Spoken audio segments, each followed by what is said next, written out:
back to the Living Out Love podcast. This episode is an interesting one. I had not planned on recording this episode so soon. I'm going to tell a story, and I had thought I was going to take some time to really reflect on this story, and then I was going to record it weeks from now. But the story is about mothering. And given that it was just Mother's Day, it seemed appropriate to record it. So as I said, I'm gonna share a very personal story. I was at a funeral recently for the mother of a dear friend from childhood, and before the funeral, I was really nervous, which is often how I feel when a loved one who has passed on is going to come through. Like if it's a mediumship situation, I will feel, nervous until I figure out who's trying to come through and what they're trying to say. So before the funeral, I was trying to figure out, oh, is this my friend's mom coming through to talk to me, or is this just regular nerves? I was just trying to figure out what was going on with me. I was a little bit out of sorts and ungrounded in a way that's unusual for me.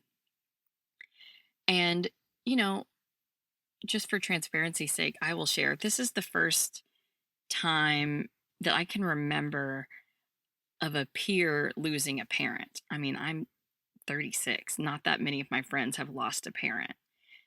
So I also just had heightened emotion around that. Like, how are we old enough that this is a possibility? It feels just absurd. Um, so I kept feeling, shaky. And right as I was getting ready to leave the door, I just had this sensation that there was something missing on my right hand, which I don't normally wear rings on my right hand. But I just had this odd feeling like I was missing something. And so I ran back into the house and grabbed a ring and threw it on my right hand finger and got into the car and went to the funeral. And at the funeral, I was no longer nervous and shaky. I was calm and grounded and mostly focused, on my friend who I hadn't seen in a while. She no longer lives in Texas. But she was in town for the funeral. And obviously I was sad. And I was sitting behind another friend who was there with her parents, and she was sitting right beside her mom. And when our friend, the one that lost her mom, when she got up to talk and to tell stories about her mom, I was so proud of her. What she shared was beautiful and poignant and honest. And as she was sharing, I watched the friend that was sitting in front of me have a moment with her mom that was there alive and present sitting next to her. And they, grabbed each other's hands and pulled each other in close. And I was sitting behind them, so I'm not certain, but I'm pretty sure they were both crying. So I was watching them have such a sweet moment. And I was feeling so glad that my mom had not been able to attend the funeral. Because my mom was not there, it made it easier for me to kind of block out the reality that I would one day lose her, that one day I would be the one standing up, sharing about how wonderful my mom had been. And it just made me realize that because my mom wasn't there, and although I was grateful that she was not there, it made me realize, oh, I'm not being mothered. If my mom was here, she would be mothering me. Like it would be subtle, it would be energetic, but she would be mothering me.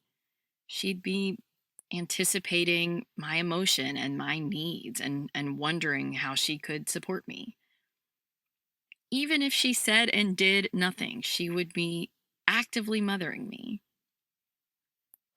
And one reason that this hits home is because I'm a mother to very little kids. They're not even in kindergarten yet. And subconsciously, sometimes I think there will be a day when my work will be done. The lunches will have been packed. They'll be out of college and off the family payroll. Maybe they'll become parents, or they'll have some sort of great career success that outdoes my own. And There will be some invisible finish line that I've crossed, and then I will no longer parent. But it was hitting me watching my two friends at this funeral that that is not true. The mothering will never end. Not when we're in our 30s, not when we're in our 50s, not even when our mothers have passed on. The mothering will not end. And it made me think, our mothers are imperfect, fallible, sometimes messy human beings. And if they can love us so steadfastly and intentionally, imagine what spirit does for us. Imagine what spirit did for our moms to allow them to give us whatever they managed to give us. And imagine that for every moment of love and nurturing that we have experienced through our mothers, that was God in action. That was spirit in human form. Okay, so back to the funeral. I was watching my two friends with their mothers, one in spirit and one physically right beside her. And I was feeling so deeply grateful for my own mom, who is the perfect mom for me. I was feeling grateful for what I knew she would be doing if she had been sitting beside me. I was feeling grateful for what I knew she would be doing if she were in spirit. I was feeling grateful because I knew she was thinking about me even though she couldn't be there. And then I happened to look down and realize that the ring on my right finger, the one I'd just hastily thrown on there, was one that my mom had given to me around the time that I got pregnant with my first child. So it was a ring that for me symbolizes both my mom and motherhood. And it felt like this perfect spiritual wink of just how loved I am and of kind of confirmation of me realizing that my mom will always be mothering me. And then to look down and realize I was wearing her ring.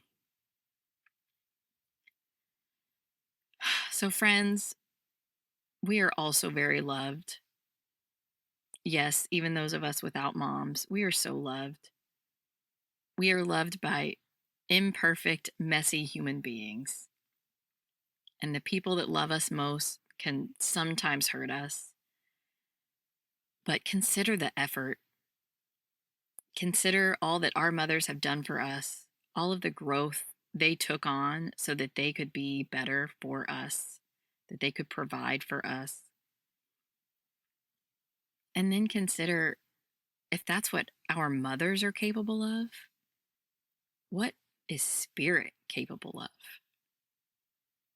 If that's the time and attention our messy, imperfect human moms can put into us, just imagine what spirit is doing for us all the time. We are so loved every second of every minute of every day, in every emotion, in every circumstance. We are cared for and cherished. And to my mom and all the other moms out there, I love you and I'm so grateful for you and all that you do. Have a beautiful weekend, my friends. A happy belated Mother's Day to all of you who have ever cared for another human being. Be blessed and be loved, everyone.